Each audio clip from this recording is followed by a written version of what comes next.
ชญาบัณฑิตเรารักศักดิ์ศรีคุณธรรมพร้อมนำวิชาศรัทธาซื่อตรงภักดีเก่งและดีรักชาติศาสตร์ศรัทธา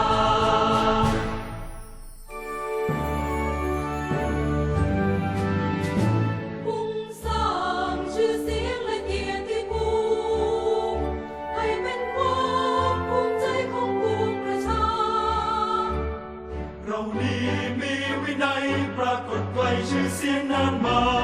พระจอมเกล้าพัฒนานำพารุ่งเรืองบัดนี้เราพร้อมจะเดินก้าวไปมุ่งหมายเป็นสถาบันชั้นแนวหน้าด้วยพาแรงมุ่งหวังจุดไฟพลังใจฟ้าดูประจอมส่องแสงเจิดจ้านำไป